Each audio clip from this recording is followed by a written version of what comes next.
নমস্কার, সকলকে স্বাগত জানাই আজকের আরো একটি নতুন এপিসোডে। আমি দীপ চ্যাটার্জি রয়েছি আপনাদের সঙ্গে। আর আজকের এপিসোডে আমরা কথা বলবো তৃণমূল কংগ্রেস দলের ভবিষ্যৎ কি, আদৌ কি তৃণমূল কংগ্রেসের মধ্যে ইতিমধ্যেই দাবি করছে যে 50 জন বিধায়কের সঙ্গে ইতিমধ্যেই কথা বার্তা হয়ে রয়েছে এবং শোনা যাচ্ছে তৃণমূল কংগ্রেসের যে প্রতীক, সেই প্রতীকটিও পর্যন্ত ঋতব্রত বন্দ্যোপাধ্যায়ের নেতৃত্বে 50 জন বিধায়ক নিয়ে আলাদা একটি নতুন তৃণমূল কংগ্রেস দল গঠন তারা করতে চলেছে। অর্থাৎ অনেকটা ওই মহারাষ্ট্র মডেল। আপনাদের সকলেরই মনে থাকবে মহারাষ্ট্রে সেই কি বৃহৎ দল শিবসেনা, সেই শিবসেনা দুটো খণ্ডে ভাগ হয়ে গেল।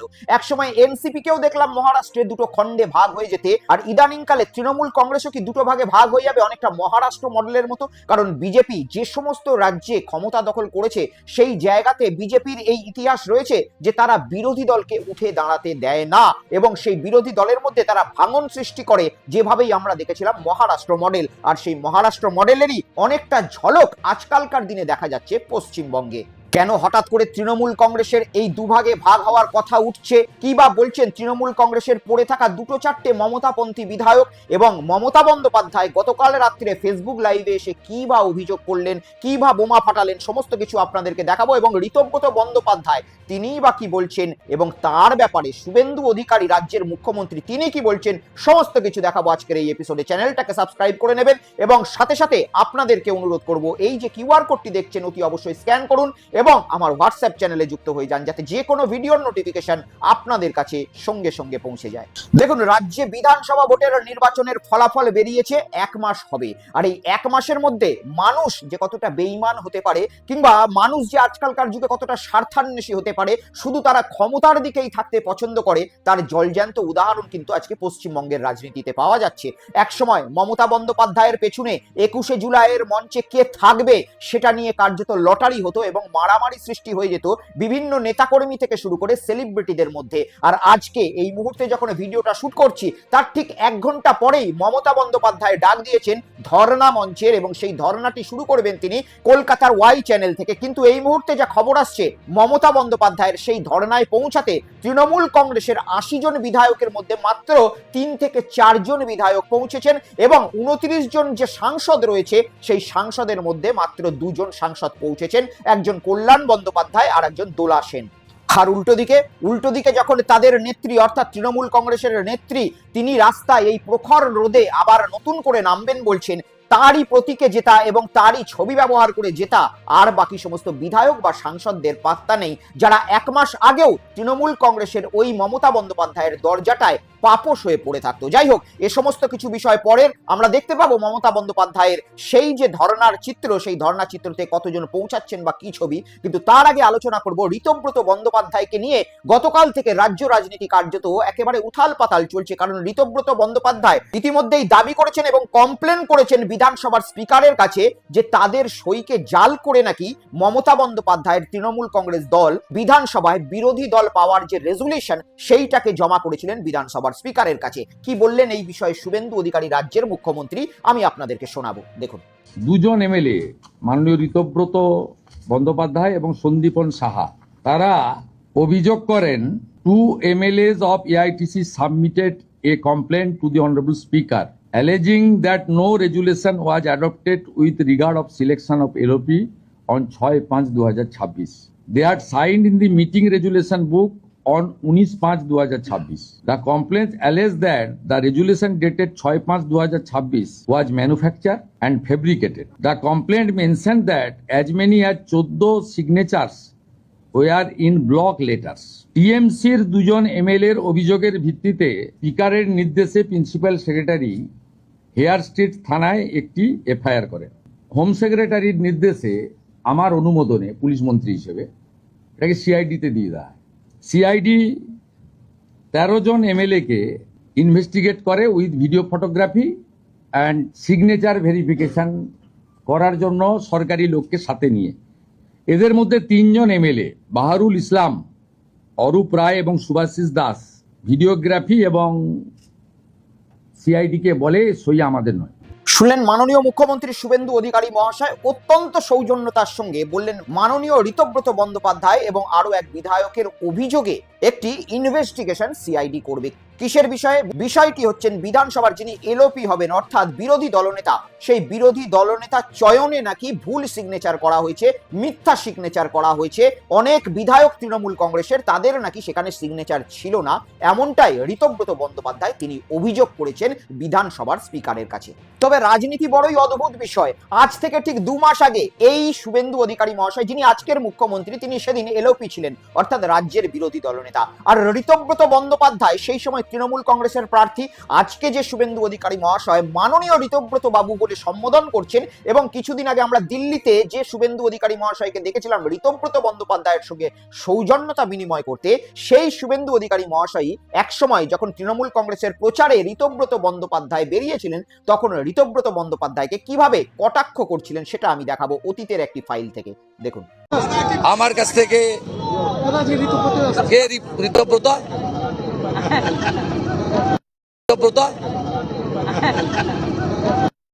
অর্থাৎ এই দৃশ্য থেকে যারা সাধারণ কর্মী, সাধারণ মানুষ, তাদেরকে একটা শিক্ষা নেওয়া উচিত যে রাজনীতিতে কেউ কোনোদিনও প্রকৃত বন্ধু বা কেউ কোনোদিনও প্রকৃত শত্রু হয় না।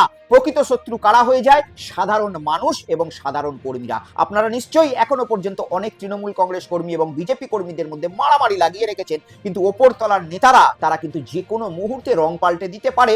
যেভাবে আপনাদেরকে এই উদাহরণেই দেখালাম, একসময় ঋতব্রত বন্দ্যোপাধ্যায়কে এইভাবে কটূক্তি করছিলেন, তার কারণ ঋতব্রত বন্দ্যোপাধ্যায় যখন সিপিএম এ ছিলেন, এই ধরনের তার একটি হোয়াটসঅ্যাপ ক্লিপিং বেরিয়েছিলেন যেখানে এক মহিলার সঙ্গে তিনি এই ধরনের আচরণ করছিলেন। ঠিক সেইটাকেই কটূক্তি করে শুভেন্দু অধিকারী মহাশয় সেই সময় তাকে আক্রমণ করলেও আজকের দিনে দাঁড়িয়ে শুভেন্দু অধিকারী মহাশয়ের কাছে ঋতব্রত বন্দ্যোপাধ্যায় অত্যন্ত একজন সম্মানীয় এবং সৃজনশীল ব্যক্তি হয়ে দাঁড়িয়েছেন, যার উদাহরণ আপনারা কিন্তু দেখতে পেলেন।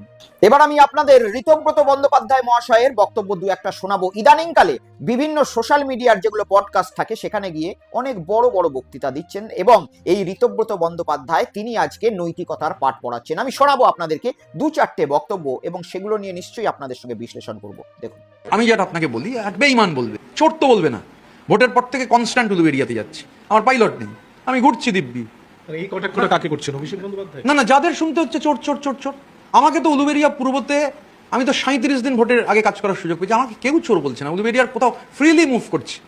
মাননীয় বিধায়ক ঋতব্রত বন্দ্যোপাধ্যায় তিনি আজকের দিনে মূল্যায়ন করেছেন যে ওনাকে বেঈমান লোকে বলতে পারে, কিন্তু কেউ চোর বলবেন না। আমি জানি না বেঈমান শব্দটা কতটা সুন্দর শুনতে লাগে চোরের থেকে, সেটা অন্তত যাদের কাছে যাচ্ছে তারাই বলতে পারবেন। কিন্তু এই বিষয়ে বক্তব্য হচ্ছে আজকের দিনে ঋতব্রত বন্দ্যোপাধ্যায়ের মনে হচ্ছে যে আমাকে কেউ চোর বলবেন না। যখন তৃণমূল কংগ্রেসে তিনি 2 বার সাংসদ হলেন, যখন তিনি বিধায়কের টিকিটে দাঁড়ালেন, সেদিন কিন্তু অনেক মানুষ তৃণমূল কংগ্রেসকে চোর বলতো। অবশ্যই যে চাকরি প্রার্থীগুলোর চাকরি চলে গিয়েছিল তারা পার্থ চট্টোপাধ্যায়কে দেখে চোর বলছিলেন, যাদের রেশন দুর্নীতিতে নাম জড়িয়েছিল জ্যোতিপ্রিয় মল্লিককে দেখে অনেকে চোর বলছিলেন। কিন্তু সেই সময় ঋতব্রত বন্দ্যোপাধ্যায়ের গায়ে সেই চোর শব্দটা লাগেনি। সম্ভবত হয়তো তিনি সেই সময় ক্ষমতার আলিন্দ বা ক্ষমতার যে মজা সেইটাকে উপভোগ করতে চলেছিলেন। আর বেঈমান শব্দটা, এই বেঈমান শব্দটা কিন্তু ঋতব্রত বন্দ্যোপাধ্যায়ের তিনি যেভাবে বলছেন যে তার খুব একটা গায়ে লাগবেন না, এটা স্বাভাবিক। তার কারণ ঋতব্রত বন্দ্যোপাধ্যায়কে অতীতে সিপিএম এর লোকেরা কিন্তু বেঈমান বলে এসেছেন। তার কারণ ঋতব্রত বন্দ্যোপাধ্যায় আপনারা সকলেই জানেন যে সিপিএম এর হাত থেকে তৈরি হওয়া একজন সাংসদ ছিল।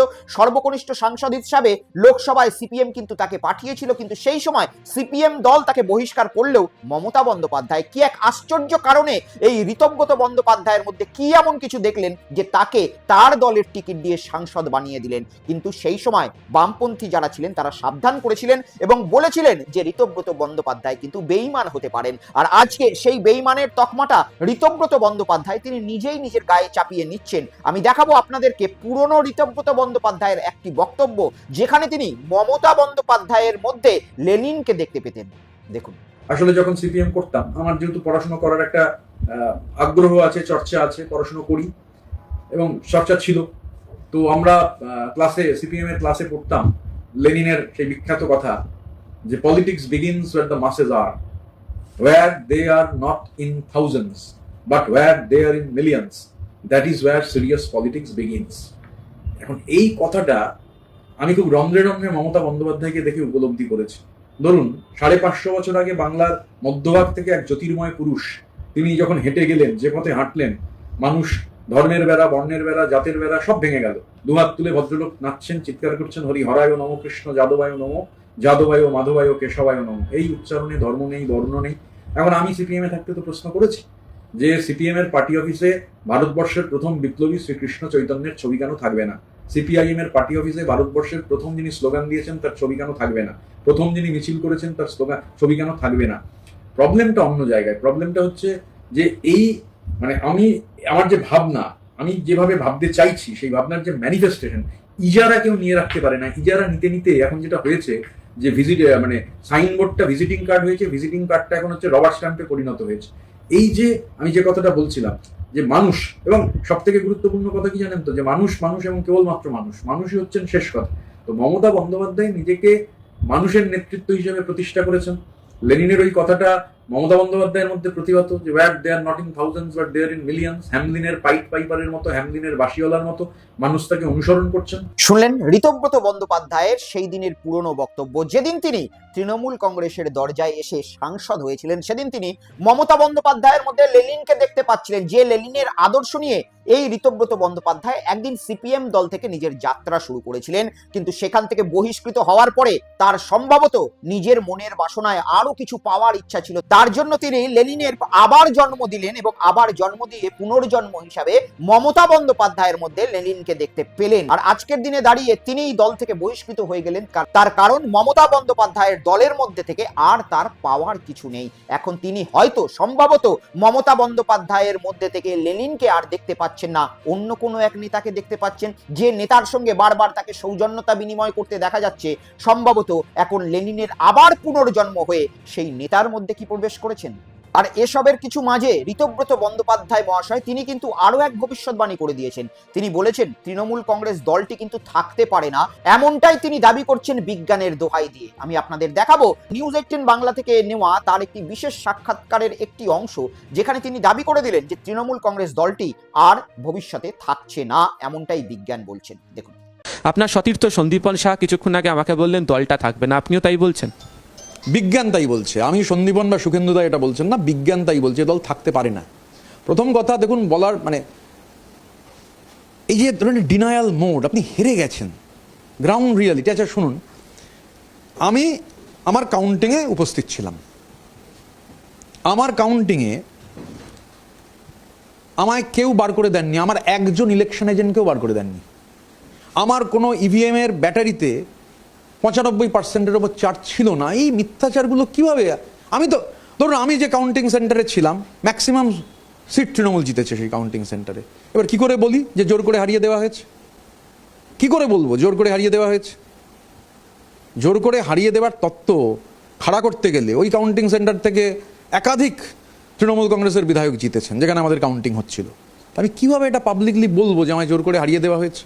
দেখলেন, আমি ব্যক্তিগতভাবে কিন্তু কাউকে টার্গেট করতে চাই না, বা ব্যক্তিগতভাবে এই কথা নয়, এটা শুধুমাত্র একটা নৈতিকতা এবং এটা শুধুমাত্র একটা বিশ্লেষণের পাঠ, যেখানে এই সমস্ত মানুষ যতদিন রাজনীতিতে থাকবে, রাজনীতির কি ভালো হতে পারে আপনারা কমেন্টস করে বলবেন। তার কারণ আমার ব্যক্তিগত ধারণায় অনুযায়ী আমি বলছি, কোনো মানুষের প্রতি পার্সোনাল বিদ্বেষ রেখে বলছি না, ব্যক্তিগত ধারণায় এই ধরনের দল বদলু মানুষ বা সময় বদলু মানুষের রাজনীতিতে কোনো প্রয়োজন থাকা আজকালকার দিনে মনে হয় না রয়েছে। তার কারণ আজকে তৃণমূল কংগ্রেসের ভবিষ্যৎ সংকটে পড়ায় তিনি এই ধরনের নৈতিকতা নিজের মধ্যে জাগিয়ে তুলেছেন। একসময় সিপিএম দলের যখন সংকট এসেছিল, তখন এই ঋতব্রত বন্দ্যোপাধ্যায় সিপিএম এর সম্বন্ধে ওই কথাটি বলেছিলেন। আর ভবিষ্যতে তিনি সম্ভবত যে সমস্ত কথাবার্তা বলছেন বিজেপিকে খুশি করার জন্য বলছেন, এটা একটা বাচ্চা ছেলেও বলতে পারবে। আর ভবিষ্যতে যেদিন বিজেপির সঙ্গে এই সিপিএম কিংবা তৃণমূলের মতো ঘটনাটি ঘটবে, সেদিন তিনি আবার বিজেপির কাছ থেকেও সরে যাবেন, এটা কিন্তু বলাই বাহুল্য।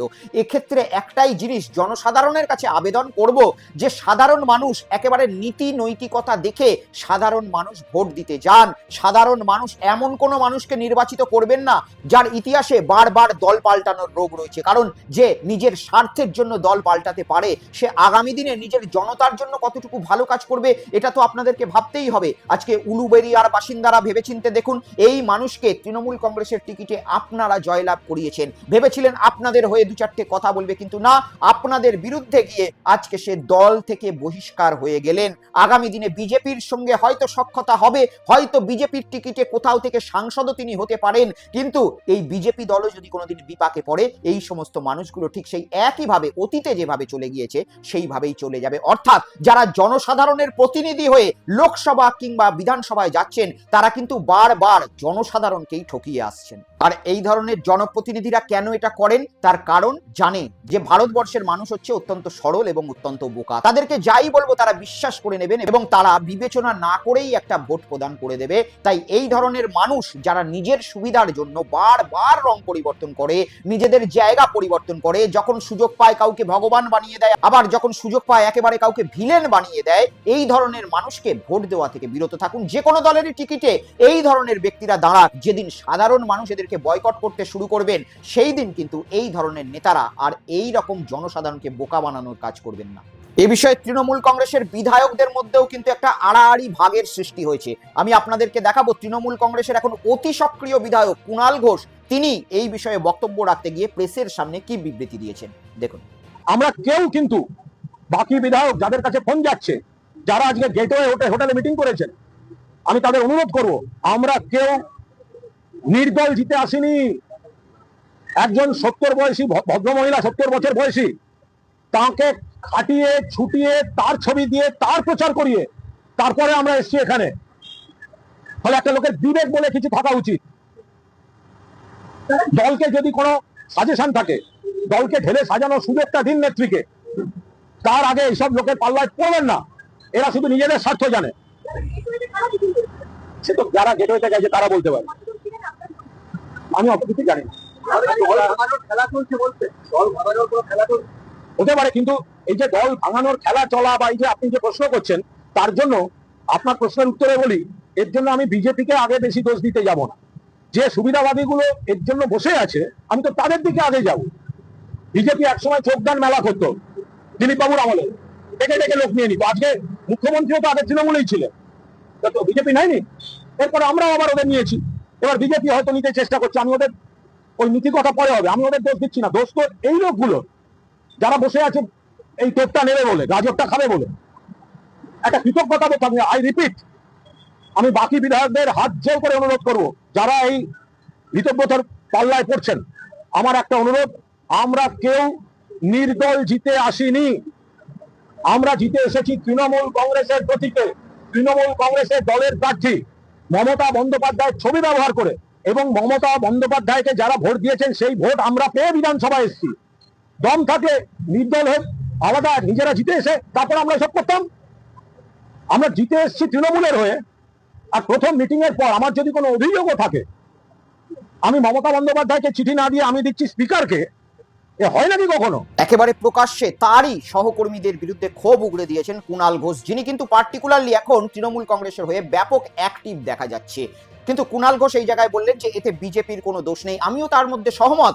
একেবারেই বিজেপি একটি রাজনৈতিক দল, সে তো চাইবেই তার বিরোধী দল যেটা রয়েছে তাকে একেবারে শেষ করে দিতে, তার আগামী দিনের পথ যাতে সুদীর্ঘ হয় এবং সুন্দর হয়। একেবারেই যত রাজনৈতিক দলগুলো রয়েছে, তৃণমূল কংগ্রেসও বারবার ক্ষমতায় থাকাকালীন এমনই কাজ করেছিল এবং এইগুলো রাজনৈতিক দল করেই থাকে তাদের বিরোধীদেরকে কোণঠাসা করতে। কিন্তু সেই মানুষগুলো হচ্ছে সব থেকে বড় দোগলা, যারা এই বিষয়ের মধ্যে পা দিয়ে নিজেদের নীতি নৈতিকতাকে বিসর্জন দিয়ে দেয়। তার কারণ একটা সাধারণ মানুষ, সে কিন্তু কোনো রকম আজকালকার দিনে দাঁড়িয়েও ভারতবর্ষে প্রার্থী দেখে ভোট দেয় না, তারা সিম্বল দেখে বা তাদের দলের নেতাকে রয়েছে সেটা দেখে ভোট দিয়ে থাকে। আজকে পশ্চিমবঙ্গ বলুন, ভারতবর্ষে বলুন, বিজেপির ভোট হয়ে থাকে কার নামে?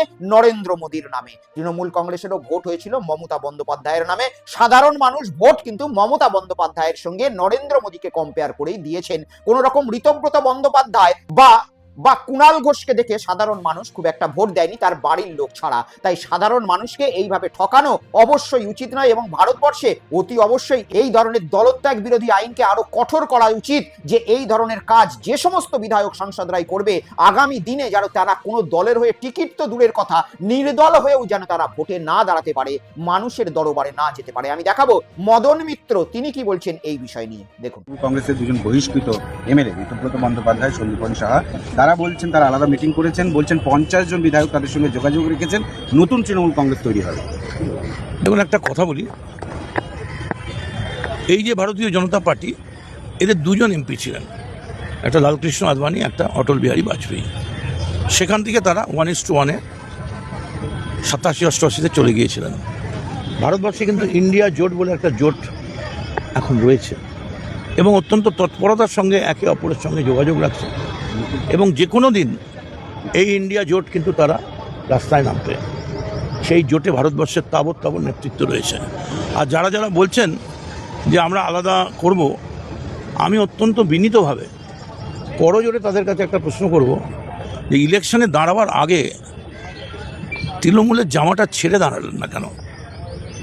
তৃণমূলের জামাটা ছেড়ে যে আমি অমুক, আমায় ভোট দিন, তাতে দেখা যেত যে মানুষ কি বলছে, 500 ভোটও পেতেন না। So this is not fair, this is unfair. I strongly condemn this attitude of my ex-colleagues. দেখুন, একটা কথা রয়েছে দুর্দিনের সঙ্গী, আর এই মমতা বন্দ্যোপাধ্যায়ের দুর্দিনের সঙ্গী কিন্তু মদন মিত্র। আজকেও তিনি তার প্রমাণ দিলেন। মদন মিত্র একসময় মমতা বন্দ্যোপাধ্যায়ের দলে ছিলেন, মন্ত্রী ছিলেন, কিন্তু তাকে জেল খাটতে হয়েছিল। তবুও তিনি দলের বিরুদ্ধে কোনো কথা বলে বিজেপির কাছে কিন্তু যাননি। আজকের দিনে হেরে যাওয়ার পরেও, সর্বস্ব হারিয়ে দিয়েও মমতা বন্দ্যোপাধ্যায়ের নেতৃত্বের উপরেই মদন মিত্র আস্থা রাখছেন। কিন্তু তৃণমূল কংগ্রেস, তারা কি ক্ষমতায় থাকাকালীন এই ধরনের দুর্দিনের মানুষগুলোকে সম্মান দিয়েছিলেন? না, একেবারেই নয়। কুণাল ঘোষকেও আরজি করের সময় সাসপেন্ড করতে হয়েছিল এই তৃণমূল কংগ্রেসকে, আবার মদন মিত্রকেও মন্ত্রিত্ব থেকে সরিয়ে দেওয়া হয়েছিল। মদন মিত্রকে কার্যত কোণঠাসা করে রাখা হয়েছিল। আজকে তারাই কাজে লাগছে। আজকে এই ঋতব্রত বন্দ্যোপাধ্যায়, যাদেরকে ডেকে ডেকে মমতা বন্দ্যোপাধ্যায় সাংসদ বানিয়েছিলেন, তারা আজকে দেখিয়ে দিচ্ছেন যে দুর্দিনের সঙ্গী এবং সুযোগ সন্ধানী সঙ্গীর মধ্যে কতটা পার্থক্য হতে পারে। মমতা বন্দ্যোপাধ্যায় তিনি কাল কিন্তু আবার ফেসবুক লাইভে এসেছিলেন এবং সেখানে এসে তিনি কি বক্তব্য রাখলেন ঋতব্রত বন্দ্যোপাধ্যায়ের বিরুদ্ধে কার্যত ইঙ্গিত করে আমি আপনাদেরকে শোনাবো। দেখুন। ক্ষণিকের জন্য এমন কিছু সিদ্ধান্ত নেবেন না কারো কথায়।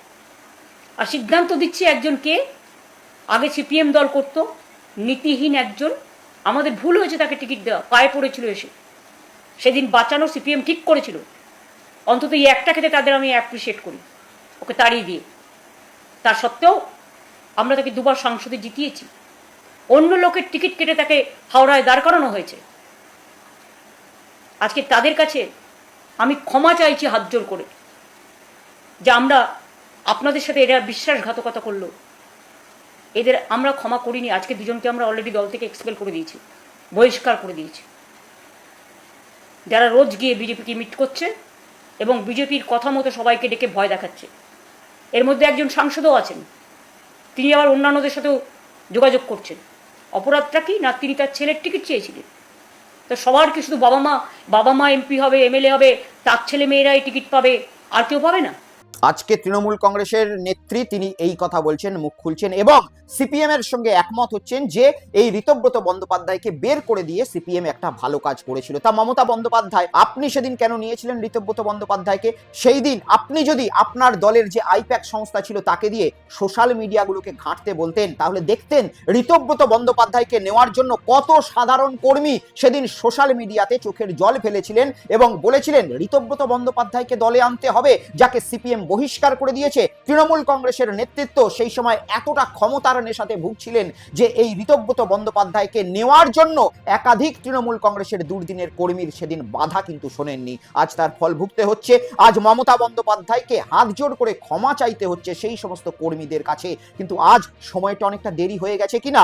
আজ ঋতব্রত বন্দ্যোপাধ্যায়কে দলে আপনি রাখলেন কি না রাখলেন, ঋতব্রত বন্দ্যোপাধ্যায়ের কোনো যায় আসে না। ঋতব্রত বন্দ্যোপাধ্যায় নিজেই চাইছেন যে আপনার দল তাকে বহিষ্কার করে দিক, যাতে সে মুক্ত বাতাসে ভালোভাবে পাখির মতো ডানা মেলে ঘুরতে পারে। আর একবার ভেবে দেখুন, এই ঋতব্রত বন্দ্যোপাধ্যায় শুধু নয়, একাধিক সেলিব্রিটি যারা মুখে বেশি বেশি ফেস পাউডার মেখে 21শে জুলাইয়ের মঞ্চে শুধুমাত্র আপনার গায়ে গা ঘেঁষে ছবি তোলার পরে একটা সাংসদের টিকিট পেয়ে গিয়েছে, আর অসিত মজুমদারদের মতো পুরনো দিনের কর্মীরা তারা সেই সমস্ত সাংসদদের অপমানের শিকার হয়েছে এবং ঘরে বসে এক কোণে চুপ করে কষ্ট ভোগ করেছে। অসিত মজুমদার এই দুর্দিনেও আজকে গ্রেপ্তার হওয়ার পরে আবার তিনি মমতা বন্দ্যোপাধ্যায় জিন্দাবাদ এবং জয় বাংলা স্লোগান দিতে দিতে গাড়িতে উঠছে পুলিশের, আর আপনার সেই দিদি নাম্বার 1 সাংসদ, তার পাত্তা কি রয়েছে?